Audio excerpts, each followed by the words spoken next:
Hey guys, and welcome back. So, we have another wellness phrase or buzzword to unpack today. Balance your blood sugar. You hear it everywhere, right? Balance your blood sugar. Don't spike your blood sugar. Eat this lower your blood sugar. Wear this glucose monitor. Jump through these 47 hoops. Don't eat carbohydrates. Take this supplement. Don't eat a potato, because apparently potatoes are personally trying to kill you. I am team potato. I love potatoes. I probably eat way too many potatoes, and I'm not giving them up.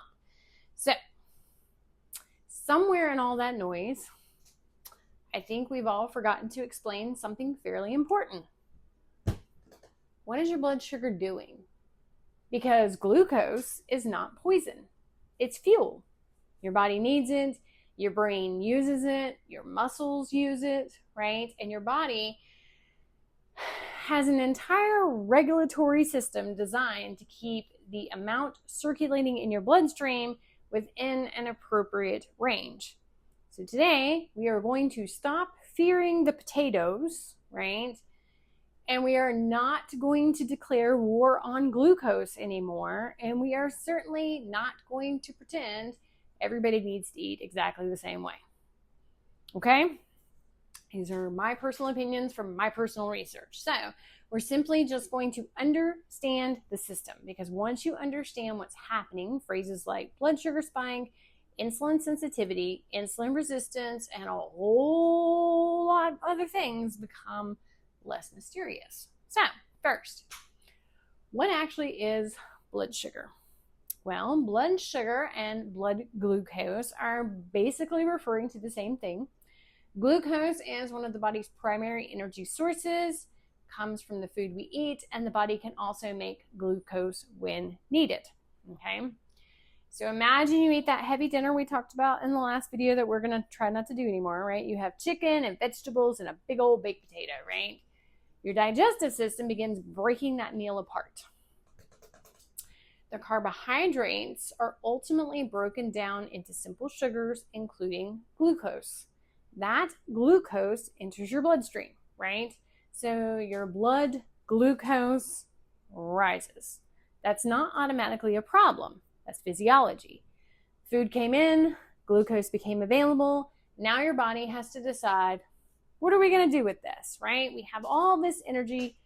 What are we going to do? Well, this is where our friend insulin enters the picture. Your pancreas detects that glucose has increased, and therefore it releases insulin. So think of insulin as the messenger saying, hey everybody, your energy delivery is here. So it is the door dasher for energy, okay? Insulin helps glucose move from the bloodstream into the cells where it can be used or stored. Your muscles can use glucose. Your liver can store glucose as glycogen.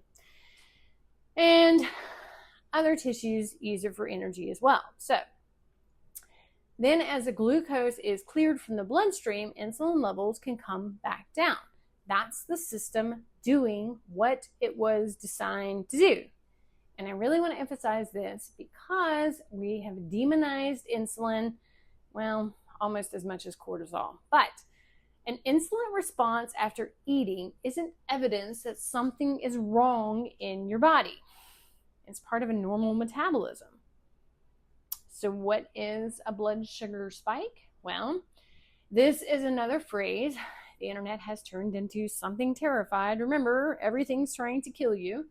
Your glucose is supposed to rise after you eat a carbohydrate. The question is not, did your glucose increase? Well, of course it did. More useful questions are things like, I don't know, how high did it rise, right? How long did it stay elevated, right? How efficiently did the body bring it back down towards the baseline? And what does that pattern look like repeatedly over time, right? So that's a much more intelligent conversation than simply saying carbs spike glucose, therefore carbs are bad. Beans have carbohydrates, fruits have carbohydrates, and crunchy green grapes, my favorite, Oats contain carbohydrates, potatoes. These foods don't behave identically inside the body. And they're certainly not nutritionally identical. I mean, potato chips have carbohydrates, but it's not the same thing as eating beans. So, what you eat with your carbohydrates matters. Now, we're getting into something practical here, right? So, I want you to imagine drinking a glass of sugary soda on an empty stomach, right? And there's very little there slowing the delivery of sugar, right? So compare that with eating carbohydrates as part of a meal containing proteins, fiber, and fat. Very different digestive situations. Fiber can slow digestion and glucose absorption, right? Protein and fat can also change the way a mixed meal is digested. So instead of becoming terrified of carbohydrates, start thinking about meal compositions. Maybe your potato, talking to myself, isn't sitting there all by itself. You need some protein and you need some other vegetables. And is there any fiber in the mix, right? Maybe there's some healthy fats down there. You're eating a meal, right? That's one reason why balanced meals can produce a different glucose response than isolated refined carbohydrates, right? But here's the part that connects to the last video, right? Timing matters too. So remember when we talked about circadian rhythms, right? Your metabolic system has a rhythm as well. Insulin secretion and insulin sensitivity vary across the day. And researchers studying chrononutrition are investigating how the timing of food impacts your biological clock. And this is fascinating because it means your body doesn't necessarily process an identical meal exactly the same way every hour.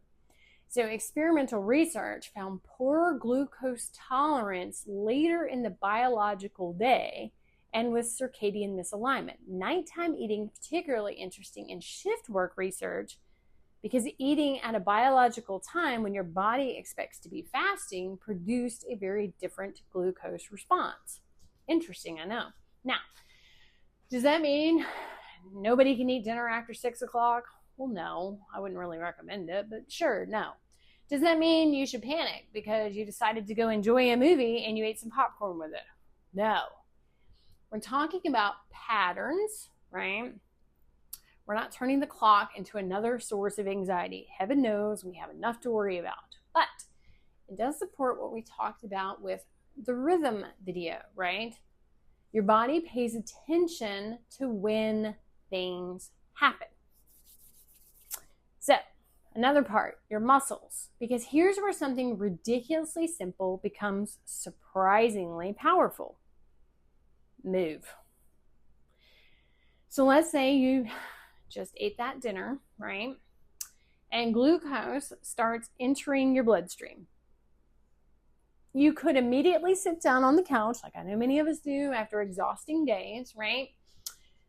And you could veg out there for the next 3 hours on your phone, or you could just go take a walk. When muscles contract, they need energy. An active muscle can increase glucose uptake. Exercise also improves insulin sensitivity, meaning the body's available insulin can work more effectively. Think about that. You don't need to punish yourself for eating. You're not walking to burn off dinner. I really dislike that mentality that I have to earn my nutrition. You're simply just giving your muscles something to do. You fed them.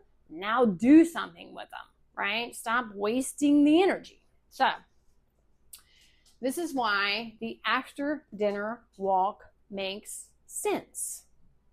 And if it's raining or whatever, find other ways to do it, right? It doesn't have to be some intense workout.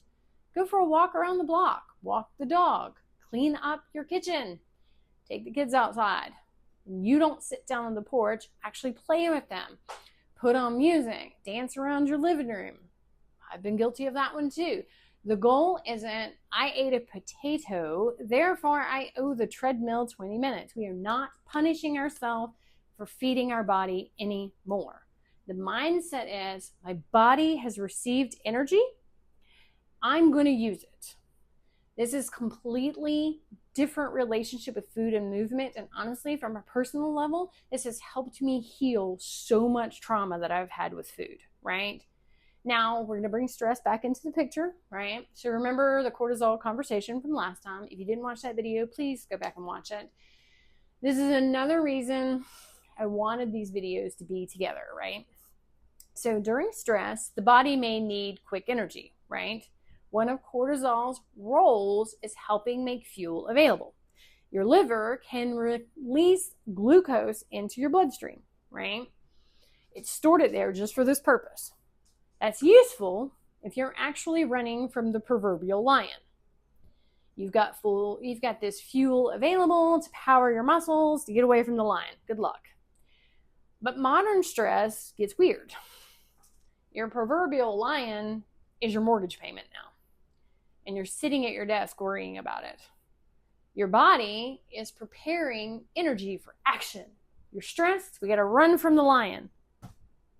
And then you just sit there perfectly still.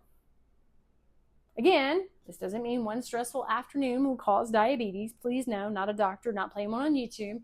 It's not how this works. We're talking about repeated patterns over time. And think about today, how many proverbial lions there are, right? And sleep belongs in this conversation too, right? Blood sugar regulation isn't only about food. Your sleep matters. Stress matters.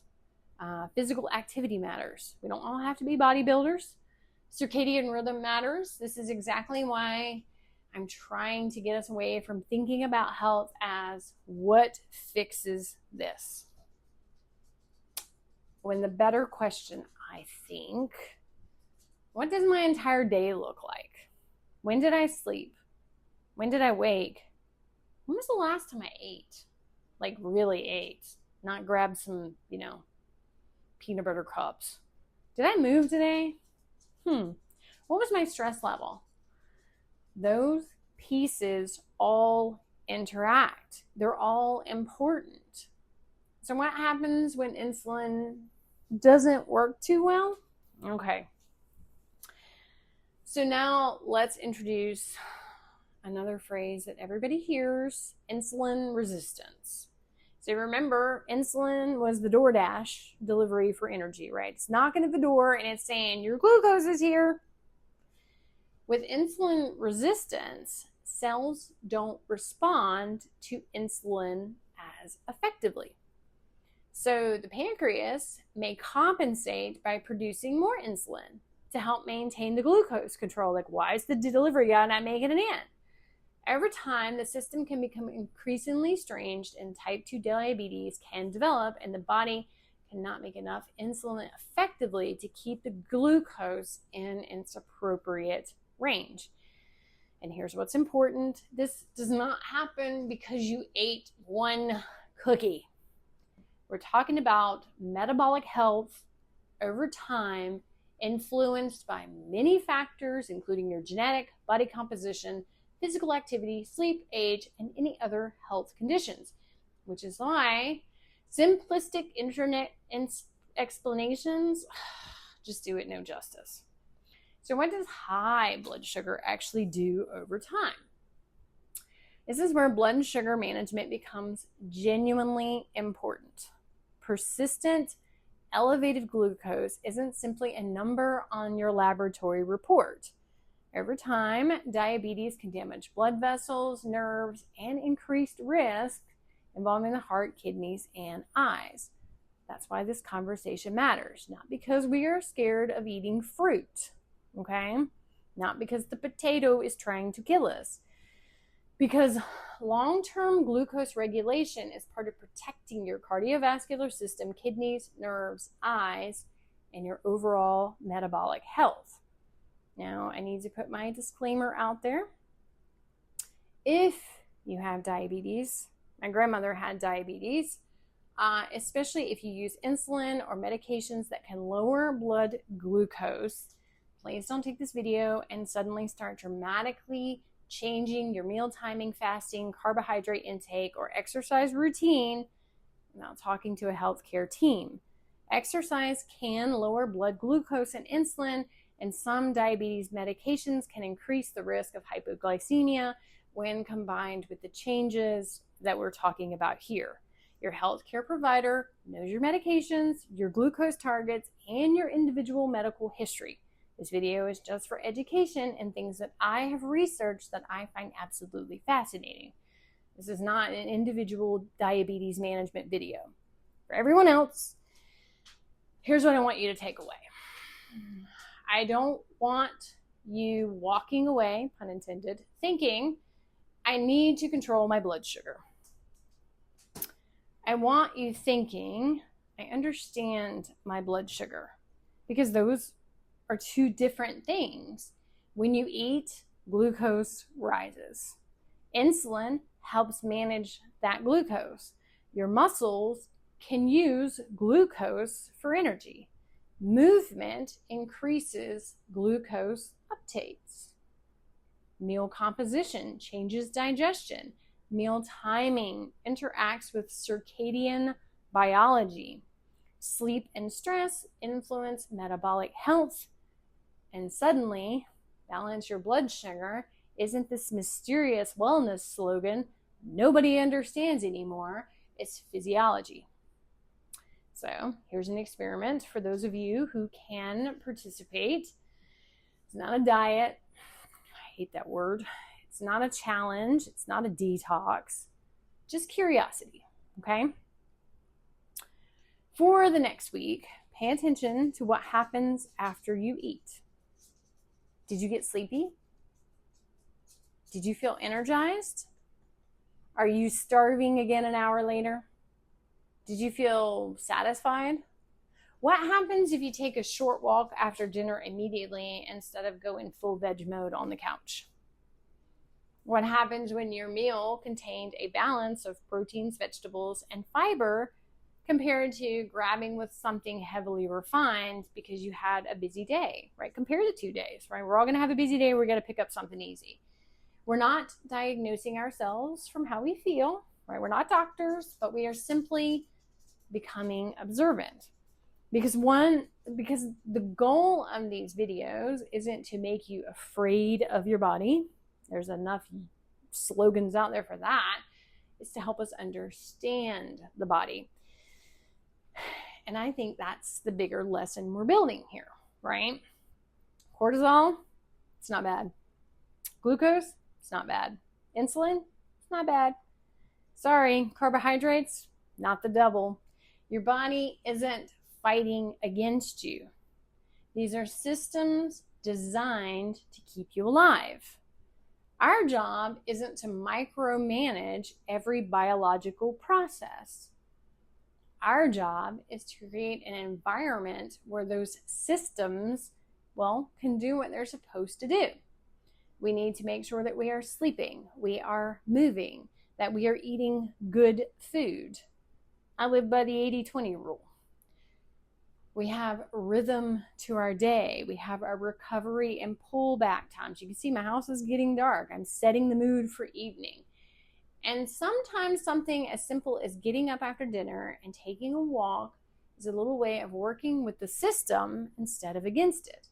We're going to keep building on this because blood sugar opens up a fascinating conversation about energy crashes, cravings, insulin resistant, metabolic health, and even why the afternoon slump may not mean what you think it means. But that's enough of me talking for one day. So until next time, stay rooted, stay curious, and as always, keep growing in grace.